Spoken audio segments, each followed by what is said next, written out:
안녕하세요. 김태훈의 현명한 투자자 방송 시작하겠습니다.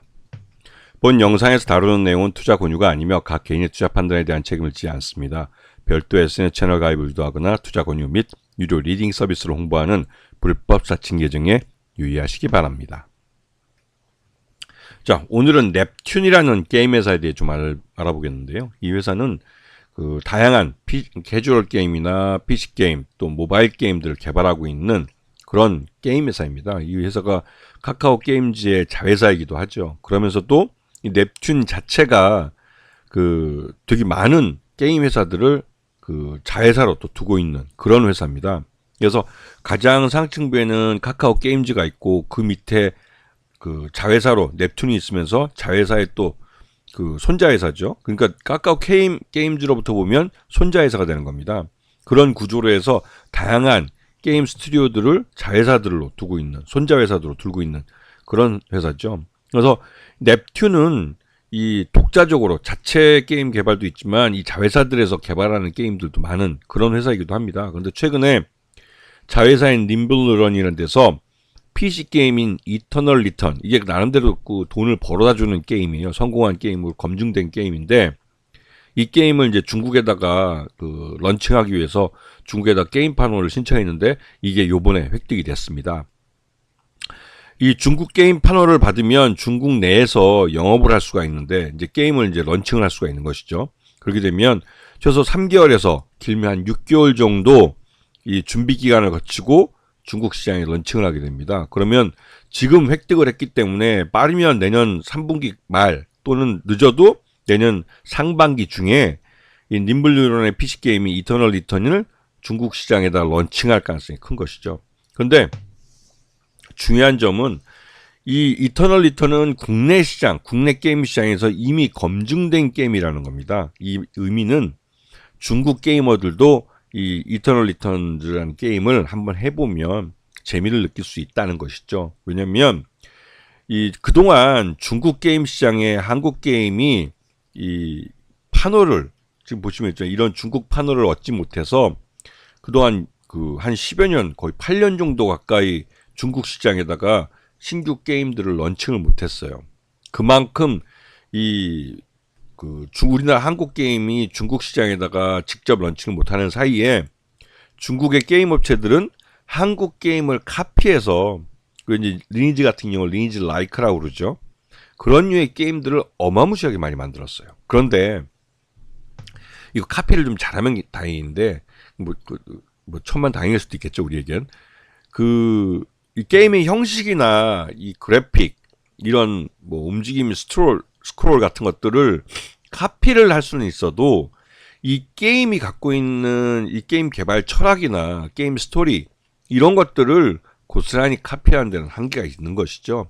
이게 무형자산이라고 볼 수 있는데 이게 게임 개발을 하는 데 있어서 이 게임 스토리를 만들고 게임의 철학을 만들어내고 하는 것들은 그 자체가 문화의 힘입니다. 근데 이런 문화의 힘은 중국이 아직까지는 외국의 상품이나 어떤 무형자산들을 카피를 해서 당장 비슷하게 모양을 흉내내고 사용을 할 수는 있겠지만 그러한 상품이나 어떤 무형자산의 어떤 만들어지게 되는 철학 그리고 그에 대한 스토리, 이 게임 같은 경우 특히 스토리가 굉장히 중요한데요. 그런 면에서는 중국이 제대로 카피를 못한 것이죠. 그래서 예전에도 한국 게임, 리니지 게임들을 카피한 리니지 라이크 유류가 중국에서 유행한다고 했지만 그렇게 유행하는 게임을 보면서 중국 게임 업체들 기술력이 굉장히 좋아졌다고 국뽕에 차오른 중국 게이머들이 나중에 기회가 돼서 다른 VPN을 우회하거나 해서 한국 게임, 오리지널 게임을 딱 보고 나서는 한마디로 뻑이 간 거죠. 왜냐면 단순히 그래픽이 화려하고 이게 스크롤이 잘 되고 이런 종류가 아니라 게임은 그 게임을 개발할 때 철학과 스토리를 담고 있습니다. 그런데 그러한 것들을 중국 게임들은 제대로 카피를 못한 것이죠. 단순히 그냥 몬스터를 사냥한다든가 했을 때 싸움이나 이런 파이팅 같은 것들 그런 것들만 화려하게 그래픽을 카피했을 뿐이지 이런 게임 전체를 꿰뚫는 이런 스토리나 철학을 제대로 카피를 못한 것이죠. 그런데 오리지널 게임은 그런 것들을 담고 있습니다. 그러다 보니 이 중국 게이머들이 한국 게임을 딱 그 한번 즐기고 나면 자기도 모르게 그런 게임 철학과 게임 스토리에 젖어들어요. 그래서 이 중국 게임들은 시시하게 느껴지는 거죠. 똑같이 그 벌판에서 몬스터를 사냥하고 하는 그런 게임인데도 중국의 게임은 그냥 그 쓸데없는 싸움을만 반복하는 그런 식으로 그 게임을 진행하는 건데, 이 한국의 게임은 이런 게임 철학과 이런 스토리를 담고 있기 때문에 그러한 것들을 게임 개발자들이 의도하는 대로 이 게임을 즐기는 분들이 따라가는 것이죠. 근데 그런 것들이 이제 차이가 납니다. 그래서 하여튼 넵튠의 자회사인 님블런스가 PC게임 이터널 리턴스를 이번에 중국 판호를 얻었다는 것은 중국이 한한령 완화를 하고 있다는 증거이기도 합니다.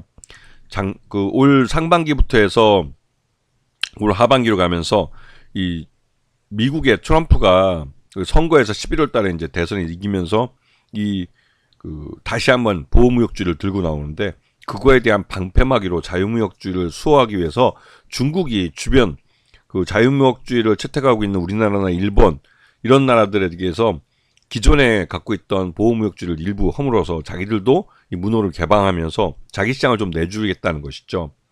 그러면서 이 트럼프에 대해서 함께 싸우자는 이런 의도를 갖고 접근을 하는 겁니다. 그래서 여기에 이제 우리 기업들이 특히 이제 게임 업체, 그다음에 엔터주 이런 쪽에서 이제 수혜를 받게 되는 것이죠.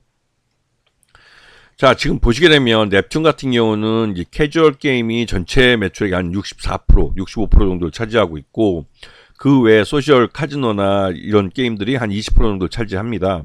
근데 전반적으로 이 캐주얼 게임 중심으로 돼 있다 보니 이게 좀 게임이 좀 자주 바뀌는 거고, 그러다 보니까 게임을 계속 만들어서 런칭을 해야 되는 거죠. 캐주얼 게임은 유행 기간이 그렇게 길지 않습니다.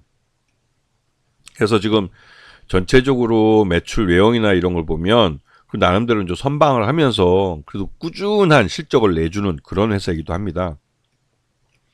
지금 보시면 영업이익도 작년 711억 3분기까지입니다. 711억인데 이번에는 896억으로 나름대로 조금씩 그래도 들고 있고, 영업이익은 작년에 적자였지만 이번에 66억 흑자로 돌아섰습니다. 여기다가 금융수익이 653억이나 발생하면서 이 단기순이익을 한 582억으로 아주 크게 늘려놨죠. 근데 이거는 금융수익이기 때문에 이벤트적인 수익이기 때문에 이게 이제 1년 이번에만 이제 딱 포함되는 거고, 내년에는 다시 또 발생하기 어려운 것이죠. 그래서 내년에 중국 시장에 이런 데서 지금 기존에 중국 시장에 런칭 못했던 게임들을 계속 밀어내기로 이제 런칭을 시킬 겁니다. 그렇게 하면 중국 쪽 시장의 매출이 이제 잡히게 되는 것이죠. 중국은 그 게임 시장 규모가 우리가 상상하는 그 이상이에요. 왜냐면 그 개인 게임마다 게임을 갖고 즐기는 그 인원수가 우리가 한 3천만, 2천만 인구라면 그 게이머들 즐기는 사람들이, 중국은 이게 한 5억, 6억 이 정도 숫자가 돼 버립니다. 물론 중국이 그 위안화가 이렇게 뭐 낮기 때문에 여기서 벌어들이는 수익이 우리 한국만큼 많을 수 있냐 그러겠지만, 이게 절대 수량이 늘어나기 때문에 중국 쪽 게임 시장 문호가 열렸다는 건 그만큼 게임 업체들에게는 실적을 한 단계 점프업할 수 있는 그런 기회가 열린 거라고 하면 이해가 빠르실 겁니다. 그리고 이제 카카오 게임즈가 전체 지분의 39.39%를 최대주로 있고, 그 외에 특수관계인들, 임원들이 일부 주식을 갖고 있어서 전체 주식 최대주 지분은 48.09%, 그리고 꽤 많은 편이지, 거의 50% 가까이 육박하는 것이고, 거기다가 이제 그 기관 투자가나 이런 것들 다 포함하면 소액주주들이 실제로 움직이는 주식수가 25.56%밖에 안 돼요. 이 말뜻은 실적이 좋아지거나 좋은 호재성 재료가 나오면 곧바로 품절주가 될 수 있는 그런 종목이라는 것이죠.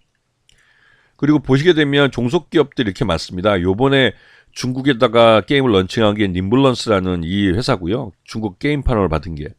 나머지 게임들도 그러한 그 중국에다가 런칭할 수 있는 게임들을 갖고 있는 회사들이죠. 그래서 넵튠이 요번 3분기 실적 기준으로 봤을 때 적정 주가 한 8,500원 정도로 평가되고 있기 때문에 지금의 호재성 재료가 이런 그 넵튠에 대한 실적을 재평가할 수 있는 기회를 만들어 줄 거예요. 그리고 이 중국 시장에 대한 기대감은 이런 주가 상승이 다시 이제 주가 상승으로 이 방향을 돌려놓은 이런 흐름이 내년까지 이어질 수 있다는 것이죠. 그렇기 때문에 이 넵튠에 대해서는 이제 관심권에 두고 보셔야 될 그런 타임이 된 겁니다. 아시겠죠? 자, 오늘 방송 여기서 마치겠습니다. 감사합니다.